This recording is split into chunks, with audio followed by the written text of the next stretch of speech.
What's going on, everybody? LK here, back at it again with another video, and today some more Dragon Ball FighterZ for y'all.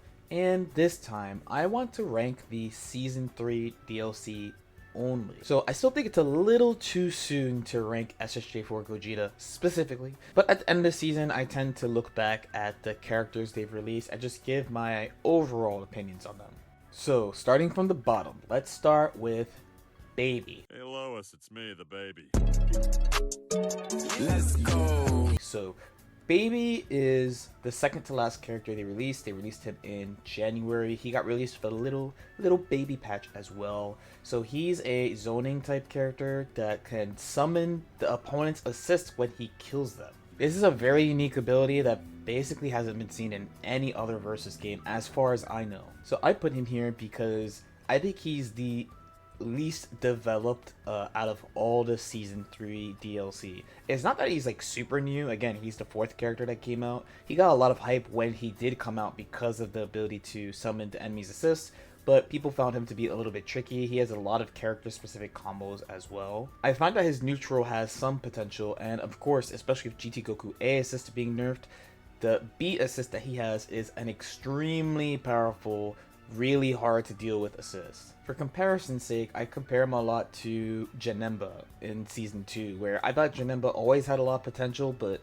I always ranked him lower just because not enough people played him, so I didn't get to see enough of what he could do. In fourth place, we got my boy, Master Roshi. So he was the third DLC of Season 3.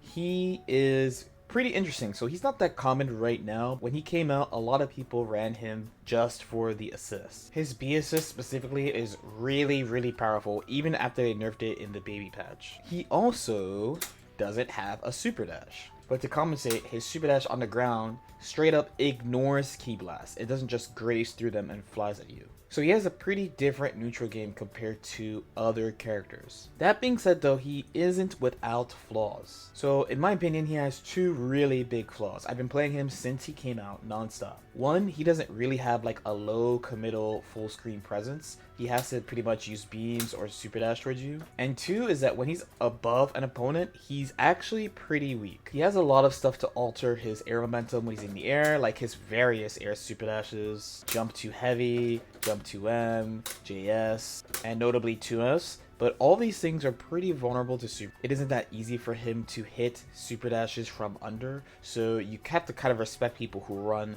all the way under you if you use too many air options. So next is Kefla. So Kefla, I would say, is third here. She's a pretty interesting character amongst the Season 3 characters in that she's kind of like a Season 2 character, actually. So she's, I would say, the most basic, maybe, tied with Gogeta, and she is pretty much a standard Dragon Ball character by all definition. She's got a lariat, but hers is a low, a unique 4-frame where she gets behind you pretty much from anywhere, and a crazy pressure game because she has a lot of normals that hit multiple times. So despite her seeming kind of plain, people played her quite a bit and unlocked her potential, and she is definitely one of the stronger standard type characters in the game. So for number 2, we have the most recent addition, SSJ4 Gogeta. So I haven't made up my mind personally how strong I think he is, but the more I play him, the more I think he's a pretty strong character. I think I said in my day 1 video that I was feeling like he was on the upper half of the characters on the first day and that he was feeling kind of weird for me.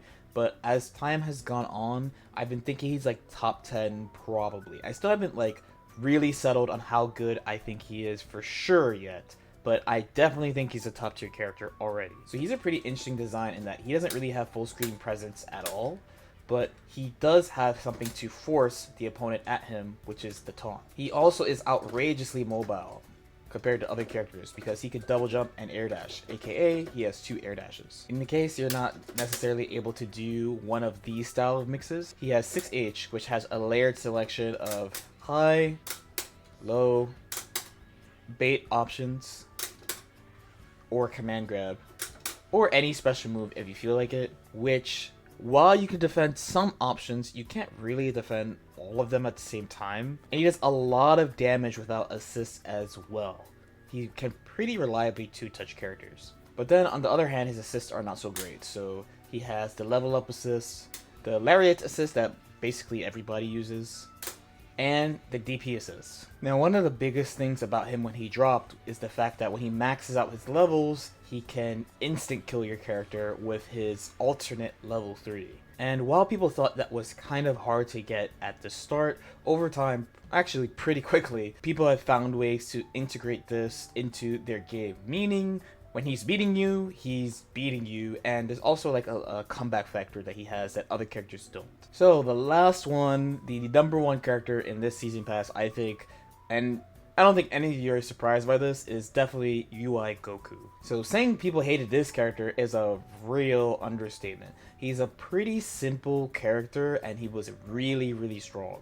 Probably the strongest standard Dragon Ball character besides maybe like Season 1 Bardock or something. Now the thing about him is despite his standard moveset, he has a lot of moves with special properties. And all of these revolved basically around defense. So for example, he has the flip that beats projectiles, the walk that also beats ki blasts, the 4-frame 6H that automatically went behind you so that he might be able to get a punish. His normals are really good in general too, but the standouts for most people would probably be his jab, his 2H, and his 5S. His 5S is especially painful because on block it is 1 hit, but on hit it's 4 hits, which makes it really easy to hit confirm, and there are a lot of characters in the game that wish they had something like that, and they gave that to him. That's the one that really hurts me. And similarly to SSJ4 Gogeta, as we mentioned, he is really good at 2-touching because it's really easy to do combos with him. And the last thing is how good the game treats him, because he is good because of his defense. So between the game's systems of like, there's not a lot of moves that have frame advantage, most characters aren't good at dealing with the varied wake up of the game, they decided to give him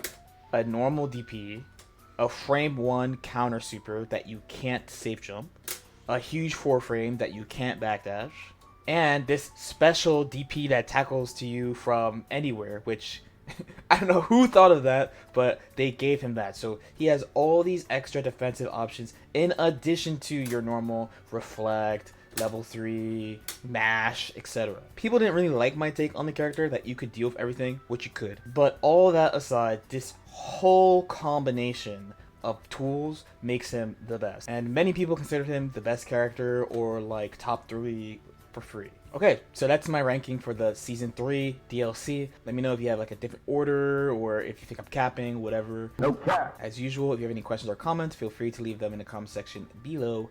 Like and subscribe if you feel like it, and I'll see you next time. Peace out.